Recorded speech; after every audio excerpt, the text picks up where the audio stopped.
The day I turned 18, I was met with a duffel bag and a cold stare from my father instead of a birthday cake. No candles, no dinner, not even a card. Just him standing by the front door, arms crossed, saying, "You're an adult now, figure it out," like he was quoting a movie line. My mom was behind him, silent, eyes fixed on the floor. I remember asking if this was a joke, my voice cracking like I was still 14, not technically a legal adult.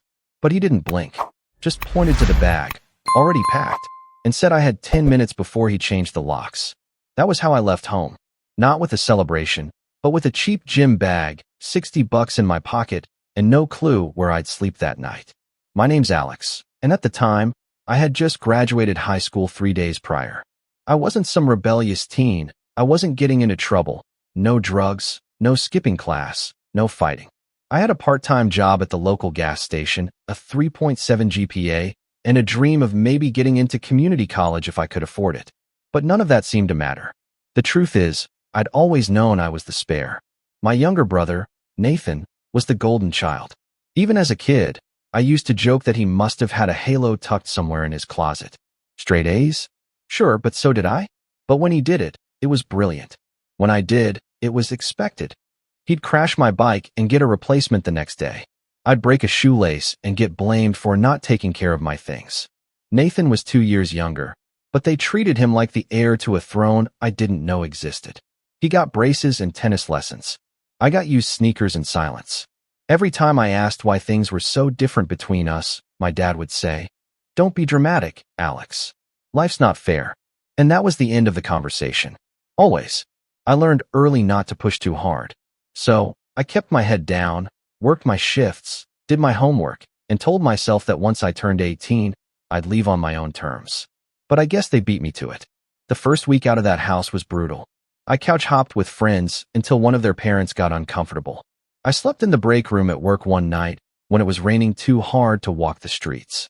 Eventually, I found a dingy room in a shared house with 3 strangers, one of whom sold weed out of the living room, another who blasted music at 3 a.m., and the third who barely spoke English but always smiled and offered me instant noodles. That man, Chun, was more family than my parents had ever been. It took me 4 years to get on my feet. I worked every job I could: cashier, delivery driver, late-night janitor at a mall where the air always smelled like expired popcorn. I studied on breaks, took online classes, and eventually earned a degree in IT. It wasn't glamorous, but it was mine. No help from my parents, no trust fund, no secret savings account. Just me, a busted laptop, and sheer stubbornness.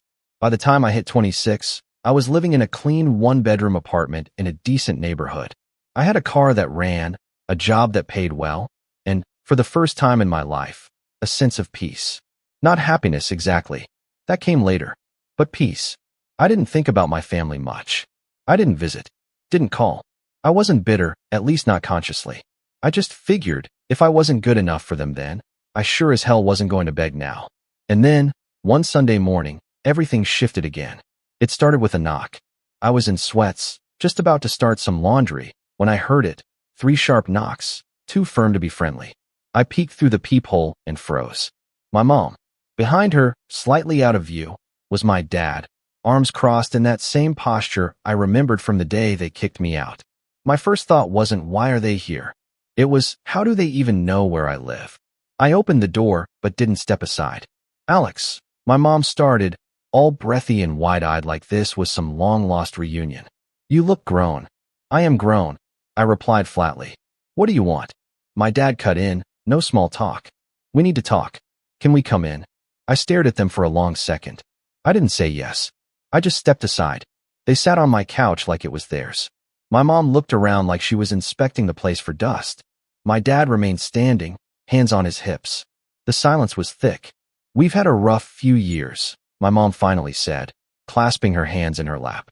"And your brother? Well, he's in a bit of a bind."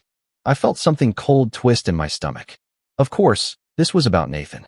"What kind of bind?" I asked, trying to keep my voice even. "He got laid off," she said gently, like I was supposed to feel sorry. "And his fiancée left him. Took the car. He's struggling." I waited. "We thought," my dad said, "that since you're doing well now, and since you have this place, maybe it's time to come together." As a family. I raised an eyebrow. Come together how? My mom glanced at my dad before answering. We think it would make sense for Nathan to move in here. Just temporarily. Until he gets back on his feet. There was a moment of stunned silence. I almost laughed. Almost. You're joking, I said. No, my dad replied firmly. You've got space. It's the least you can do. Family comes first. Those 3 words made something snap in me. Family comes first. The same family that tossed me out like garbage. The same family that let me go hungry while they remodeled Nathan's room into a study space after I left. Let me get this straight, I said slowly, trying not to raise my voice. You threw me out on my 18th birthday with no warning, no support, and now you're asking me to house Nathan? Because family comes first? My mom looked uncomfortable. We made mistakes. Mistakes. I interrupted. That wasn't a mistake. That was a choice. Alex, my dad said, stepping forward like he was still in control of this situation. He's your brother. He needs you. You don't turn your back on family. I stood up. You did. The room went quiet again. Look, my mom tried to soften her tone. He's been through a lot. He's not like you. He doesn't handle hardship well. He's always been sensitive. And I wasn't. I said, incredulous. I just didn't have the luxury of falling apart. It was clear they weren't getting it. Or didn't want to. My dad kept pressing, tossing out reasons, guilt, comparisons. He even said something about how I'd built this life off the back of their tough love. I almost choked. That wasn't tough love. That was abandonment, plain and simple. They left that day without an answer. But I knew it wasn't over. I could feel it in my gut. They weren't going to let this go. Not with Nathan in the picture. And I had no idea just how far they were willing to go to get what they wanted. But I was no longer the scared 18-year-old they left behind. And this time, I had something to lose and something to protect. I didn't know it yet, but the storm was just beginning. They didn't call for a few days after that visit. I thought maybe, just maybe, they'd taken the hint and backed off. I even started to let it go, convincing myself that their ridiculous request was just a one-time shot at manipulation. But by the following weekend, I knew I'd underestimated them. It started with a voicemail from Nathan. I hadn't heard his voice in years, and I barely recognized it at first. He sounded tired, scratchy, and oddly rehearsed, like he was trying to sound pitiful on purpose. Hey Alex, Mom and Dad told me they came to see you. I know it's a lot to ask, man, but I'm kinda out of options right now. I lost my job and my place, and I've been crashing at a friend's, but it's not working out. I could use your help, just until I get back on my feet. Please call me. I didn't call him back. That wasn't me being cold-hearted. That was self-preservation. I knew how this would go. Nathan had always been able to coast on his charm. He had this disarming way of acting helpless, like he was a puppy who'd wandered into traffic. And people, especially our parents, would rush to save him. But not me. Not this time. I had scars they never even noticed, and I wasn't going to pretend they didn't exist just because Nathan was finally dealing with the consequences of his own life choices. Still, that voicemail started gnawing at me. Not guilt, more like dread. Because if Nathan was reaching out, that meant my parents had activated the next phase of their plan. And I wasn't wrong. 3 days later, I came home from work and found my dad's car parked outside my apartment building. My stomach sank. He was standing by the door, arms crossed. Same posture, same scowl. When I approached, he didn't move. Just said, "We need to talk." I didn't bother inviting him in. "We've been patient," he said, like I was a rebellious child refusing to eat my vegetables. "But you're being selfish." I laughed. I actually laughed. Selfish? You think I'm being selfish? You've got a stable life now. Nathan doesn't. You don't think your brother deserves a chance to? What he deserves, I said, has nothing to do with me. He stepped closer. You're part of this family whether you like it or not. No, I replied, staring him down. You made sure I wasn't. He didn't like that. His jaw tightened, and I saw a flash of anger in his eyes, not rage, but something worse. Entitlement. Like he believed, deep down, that everything I had was somehow his to bargain with. He didn't yell. He just said, "You'll regret this," and walked off. 2 days after that, I started getting unexpected texts from extended family. Cousins, an aunt I hadn't heard from in years, even a random Facebook message from someone who claimed to be a family friend. All of them saying some version of the same thing. It's not right to turn your back on family. Nathan's struggling, he needs support. You're doing well. Can't you help just a little? One cousin even said, wow, didn't realize success made you so heartless. It was coordinated.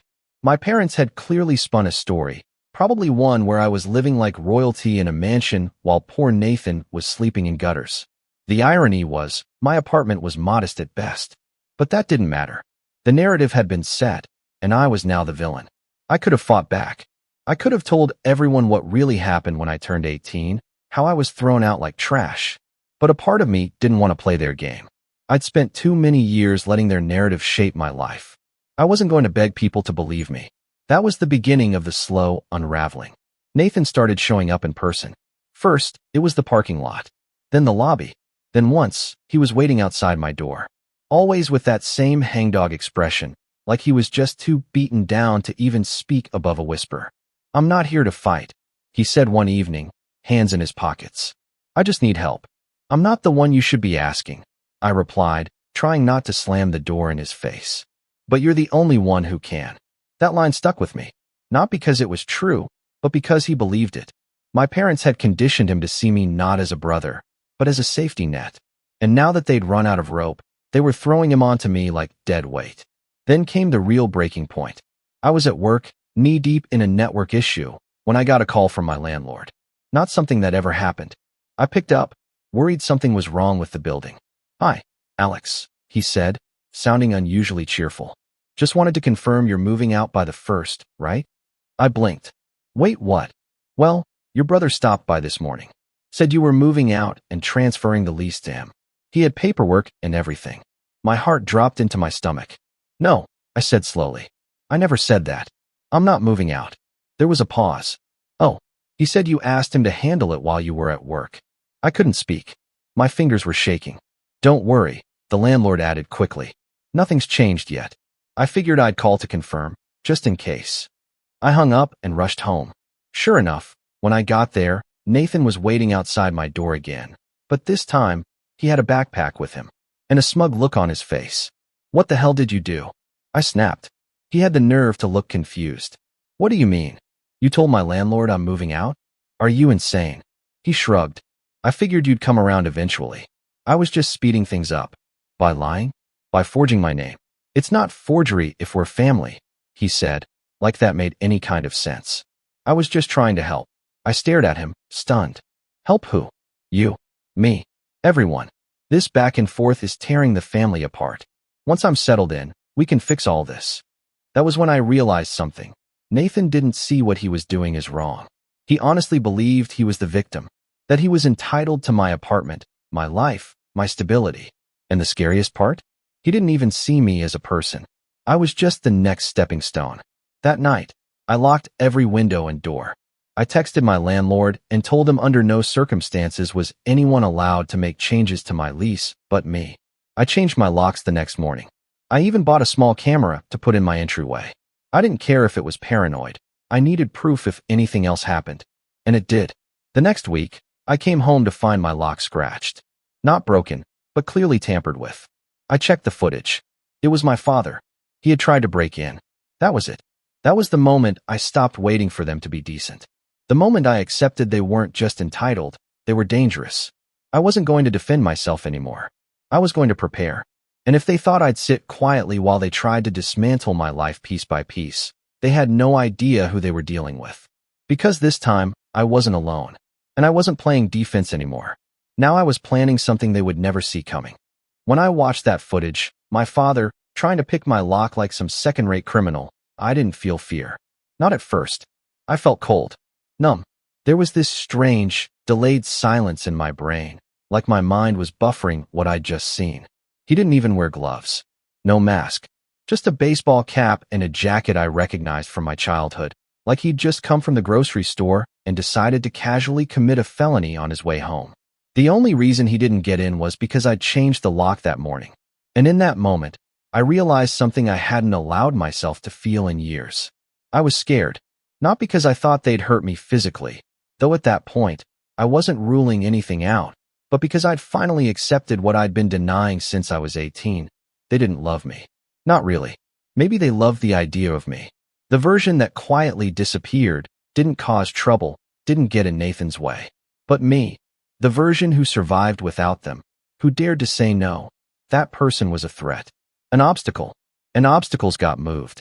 I sent the footage to my landlord immediately, told him I was considering filing a police report. He was sympathetic, a little stunned, but also nervous. Said if I felt unsafe, maybe I should think about moving. I knew he meant well, but I couldn't help feeling like I was being punished for my father's actions. Again, the next few weeks were a blur. I didn't sleep well. Every time I passed a window, I checked for shadows. I stopped wearing headphones on my way home. I even started carrying pepper spray, and I hated that. Hated what it meant. That I wasn't safe, not from strangers, but from my own family. That's what broke me. It wasn't the messages from extended relatives. It wasn't Nathan's fake lease paperwork. It wasn't even my father trying to break in. It was the realization that, if something had happened, if I hadn't changed that lock, if I had come home 10 minutes earlier, there would be no justice. No support. No one in my family would have believed me. In fact, they probably would have blamed me for overreacting. Again, that's when I hit bottom. I called in sick for the first time in years. Didn't leave the apartment for 3 straight days. Didn't answer texts. I canceled every plan, let the dishes pile up, turned off my phone at night, just so I could feel what silence felt like again. I sat on the couch, replaying that video on loop until the battery drained. My own father. Hands shaking. Eyes darting.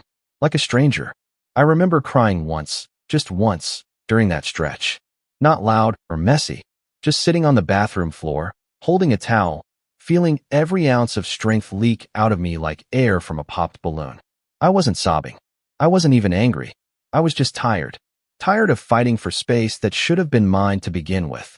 Tired of pretending I was fine. Tired of building and rebuilding when no one ever even saw the foundation. But somewhere in that quiet, something shifted. I don't know what exactly triggered it. Maybe it was seeing how far they were willing to go. Or maybe it was finally admitting how badly I'd been hurt. But for the first time in years, I stopped reacting. And I started planning. First, I pulled all my security footage from the last month. I archived everything. Created backups. Uploaded the files to cloud storage with passwords. I documented every interaction, the voicemail, the text messages, even screenshots of Facebook comments from distant relatives parroting the same guilt trip language. I turned my apartment into a case file. Then I started locking down my life. I changed every password, set up 2-factor authentication on every account. I called my credit card companies, placed fraud alerts on my credit profile, and even pulled my credit report just to check. Nothing suspicious yet, but I wasn't going to wait. Next, I told my boss everything. Not the whole sob story, but enough. I told him I was dealing with a family situation. There might be people trying to contact me or show up at the office. To my surprise, he was incredibly supportive. Gave me a few days off to take care of what matters, and even offered to forward any unknown callers straight to voicemail. Funny how strangers show more grace than family. I used those days to meet with a lawyer. Found her through a friend of a friend. A quiet, serious woman named Jordan who listened without flinching. I laid out everything. The eviction at 18. The sudden reappearance. The manipulation. The attempted lease fraud. The break-in. The surveillance footage. The paper trail. She didn't interrupt. She didn't act shocked. When I finished, she leaned forward and said, "You have grounds for a restraining order. And maybe more, depending on how far this goes." For the first time in weeks, I exhaled. That conversation sparked something in me I hadn't felt since I was a teenager. Control. Not revenge. Not yet. But power. And that was enough to start healing. In the following months, I shifted my focus inward. I enrolled in a certification course I'd been putting off for years. Something about cloud infrastructure and data security. Boring to most, but to me it was a ladder. Every night, I came home, made dinner, and studied. No distractions. No drama. Just progress. I started seeing a therapist, too. Just once a week at first. Then twice. Her name was Elena, and she didn't coddle me. She called out my avoidance. She gently pointed out my patterns. She helped me realize I wasn't broken. I'd just been surviving on autopilot for so long. I didn't know how to feel safe even when I was safe. One session, I told her I didn't think I'd ever fully trust anyone again. She said, "Maybe you don't have to. Maybe it's not about trusting everyone. Just learning how to trust yourself not to let them get too close." That stuck with me. Over time, I made new friends. Real ones. People who didn't want anything from me. I joined a running group, which, if you knew me, would sound hilarious. And somehow, sweating alongside strangers made me feel human again. I even started dating casually. Nothing serious. But I smiled more. Laughed, even. Sometimes I caught myself walking around my apartment, just content. I hadn't felt that in a decade. But that peace came with clarity. Because even though I was rebuilding, piece by piece, breath by breath, I hadn't forgotten. They were still out there. Still lying. Still twisting my story into something unrecognizable. And while I didn't want to live in the past, I also wasn't about to let it rewrite itself without a fight. Especially because of what came next. It started with a letter. Not a text. Not a knock. A formal letter, mailed to my apartment. Handwritten return address. No stamp, just slipped into my mailbox. It was from my mother. I stared at the envelope for 10 full minutes before opening it. The letter was 3 pages long. Neat handwriting. The same loopy cursive she used to write on birthday cards, back when she still remembered to buy them. It started off with the usual, "We miss you. We never meant to hurt you. Things were hard back then." Then it shifted.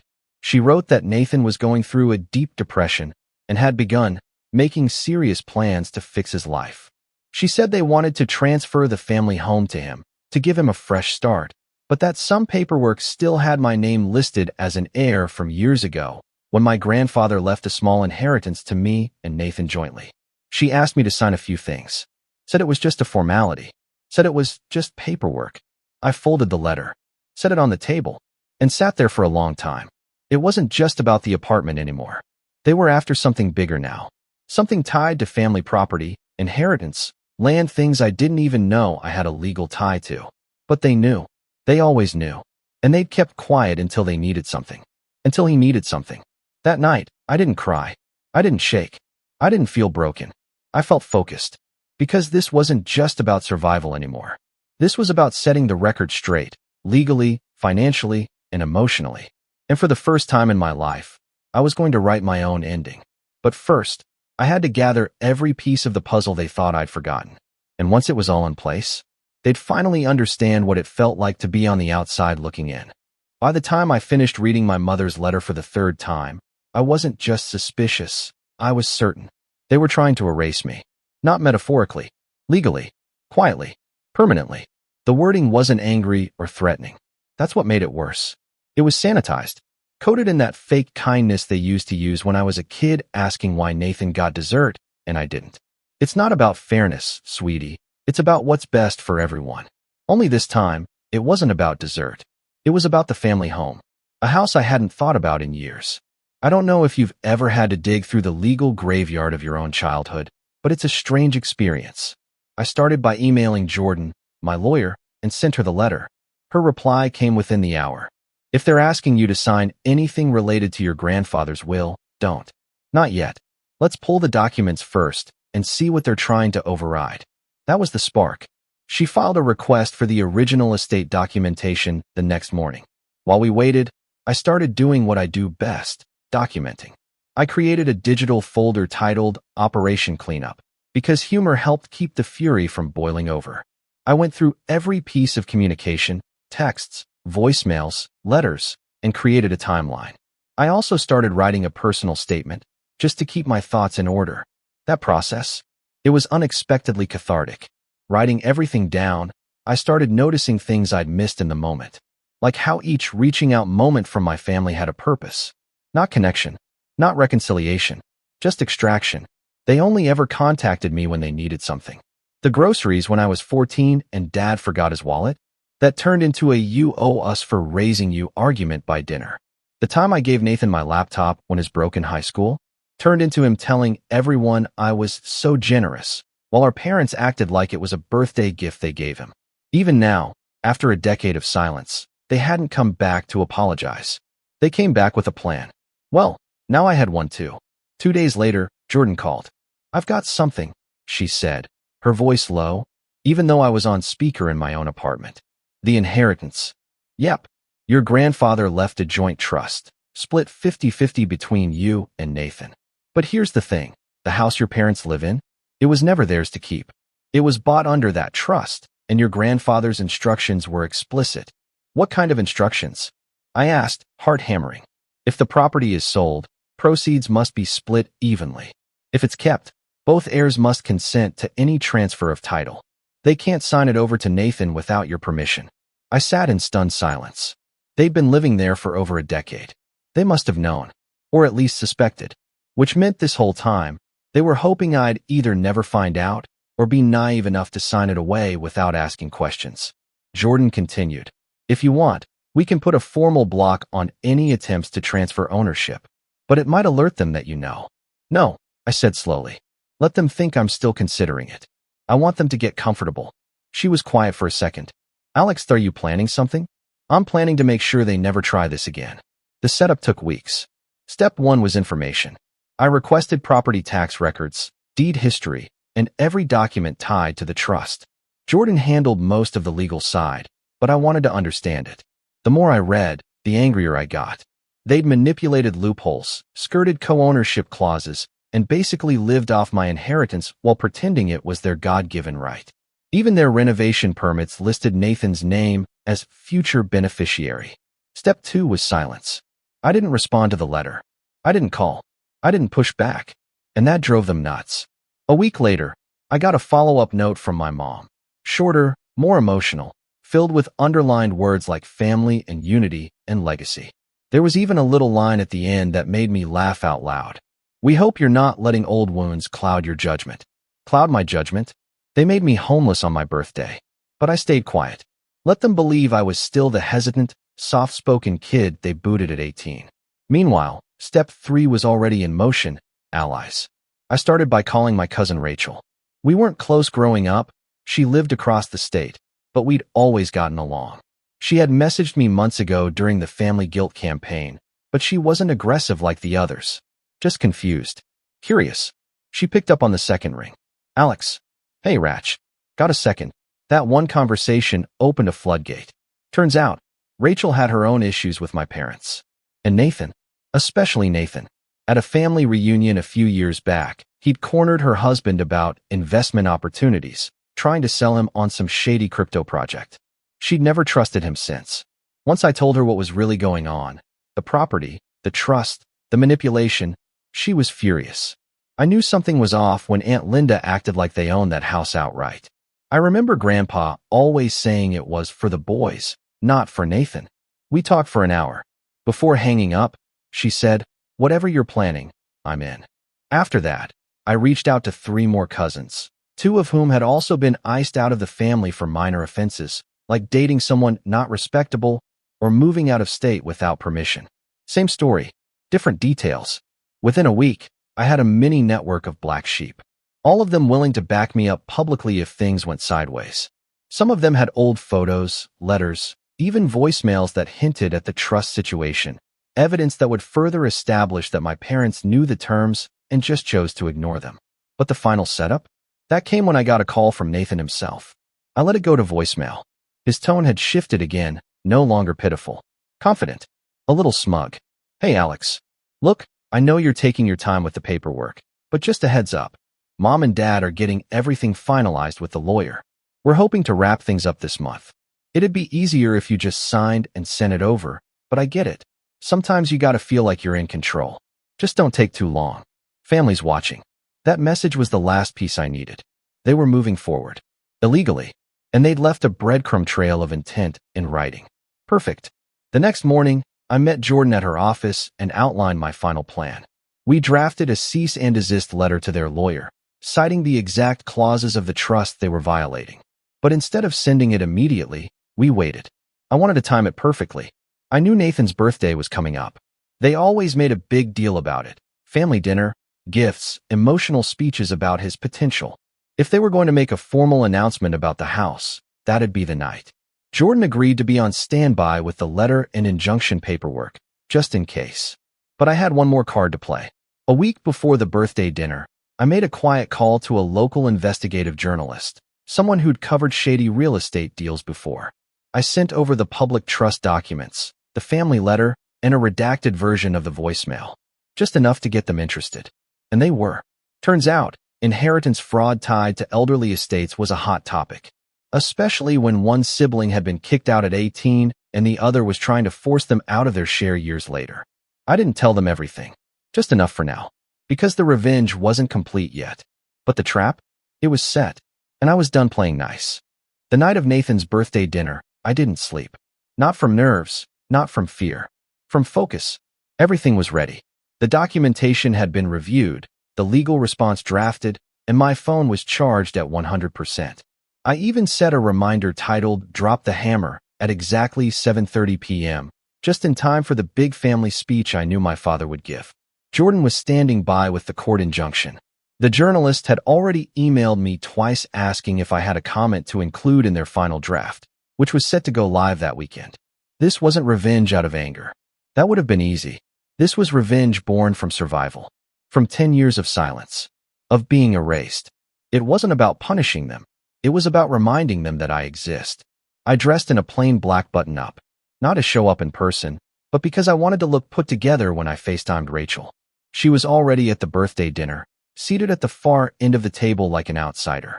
She'd agreed to go on one condition, that she record everything. At 7:24, she texted, "He's starting." Then, at 7:28, "They're bringing out a giant cake." Dad just stood up with a glass. I opened my laptop, clicked into the shared drive folder I'd titled Inheritance Audit, and made sure everything was visible and time-stamped. Emails, voicemails, texts, copies of the trust, the letter from Mom, Nathan's smug voicemail, all of it. And then I waited. Rachel called me at 7:33. I answered immediately and saw her holding the camera low, under the table.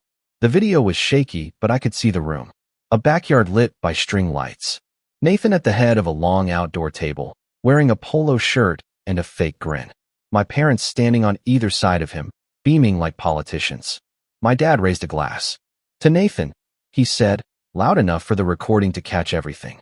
"Who's always been the rock of this family, and who's finally ready to take on the responsibility of being homeowner of the family house." There were polite claps. My mother wiped a fake tear. Rachel slowly tilted the camera up. I saw Nathan smile and lift his own glass. "I'm honored," he said. "It's been a long journey, and I just want to thank Mom and Dad for trusting me with this legacy. We've already started the paperwork, so it's official." I smiled and nodded to myself. It was time. I texted Jordan one word. "Now." Within 30 seconds, the cease and desist letter hit their lawyer's inbox with a high-importance flag. A copy also went to my parents' shared email. Another to the county recorder's office, to block any title transfers under the trust. But the final nail? That came from the journalist.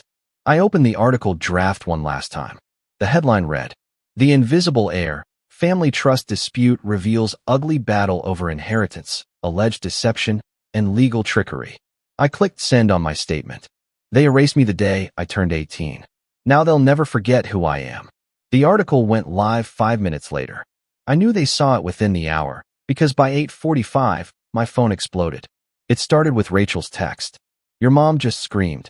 Your dad's on the phone yelling at someone. Nathan's face is white." Then Jordan emailed. "Just got word from the county. Title is frozen pending review. You're secure." Then silence. For 2 full days. No calls. No knocks. No guilt trip letters. Just silence. Until the fallout began. Monday morning, I got a call from Jordan. "They're pushing back," she said calmly. Nathan's lawyer responded, "But it's sloppy. They're claiming implied transfer rights, but the trust is airtight." This is exactly what we expected. What's our next step? We counter with evidence. Full documentation of your occupancy termination at 18. The inheritance clause. Their attempts to coerce and misrepresent your position. It's not just civil court territory anymore. We may be talking criminal fraud. That word, fraud, felt like justice. It wasn't just that they'd try to take the house. It was the fact that they'd planned it so carefully, assuming I wouldn't fight back. That I was still the weak one. The invisible one. But the truth was, they never bothered to check who I'd become. Over the next 2 weeks, the article picked up traction. Not viral, but enough to stir some attention in our small town. A few neighbors reached out, asking if I was okay. One even said, "Your dad always talked about how proud he was of his 2 sons. Didn't know they meant one." I didn't reply. Let the truth do the talking. Legally, the house was locked in a holding pattern. Any sale or title transfer was impossible without my signature. Their lawyers started backing off. Fast. especially when Jordan filed a formal report with the State Bar Association citing ethical violations in the attempted deed transfer without full heir consent. That got their attention. But the real fallout? It happened within the family. Word started to spread. Rachel told me that Aunt June confronted my parents at church and asked if the article was true, that she'd always wondered why I never came around anymore, that maybe they owed me more than a phone call. Then my cousin Will posted the article on Facebook with the caption, "Funny how some people forget who helped build the foundation when they're decorating the living room." One by one, the cracks deepened. My parents tried damage control. My mom sent a long email titled "Our Side of the Story," claiming I was twisting facts, that they were just trying to do right by both sons. It was filled with passive-aggressive digs and fake apologies like, "We're sorry you feel wronged," and "You've always been too sensitive." I forwarded it to Jordan. She laughed and said, "This is gold. Keep everything." Then Nathan finally called me. I stared at the screen for a while before answering. He didn't say hello. He just said, "Why are you doing this?" I leaned back in my chair. "You mean defending what's mine? You're tearing the family apart." "No," I said. "I'm just refusing to let you steal from me." "It was never about stealing. You lied to my landlord. You tried to take my lease. You forged paperwork. You went behind my back with the trust. What would you call it?" He didn't answer, so I kept going. "You let them throw me out when I was 18. You watched me disappear and never once asked if I was okay. And now, you want to pretend like this was all just a big misunderstanding." "I was a kid," he snapped. "So was I. Difference is, I didn't have parents fighting for me." There was a long pause. Then, quietly, he said, "They're going to lose the house." I didn't say anything. "Do you even care?" I thought about that. About how many nights I spent wondering why I wasn't enough. About the times I'd rehearsed family conversations in my head just to feel sane. About the empty birthdays. The lonely holidays. The silence that swallowed my 20s whole. "No," I said finally. "I care that they remember why." A month later, the final paperwork came through. The house was to be sold. Per the trust, I would receive half of the proceeds, over $180,000. My parents would need to vacate within 90 days. Jordan handled the logistics. I never saw them in court, but I did get one last envelope. No return address. Inside was a photo of the house, the backyard, the table where Nathan had made his little speech, and scribbled in black ink across the top were the words, "Hope you're happy." I pinned it to my fridge, not as a trophy, but as a reminder that silence doesn't mean weakness, that distance doesn't mean defeat, and that sometimes the best way to get the last word is to build a life where they don't get a say at all. And that's exactly what I did.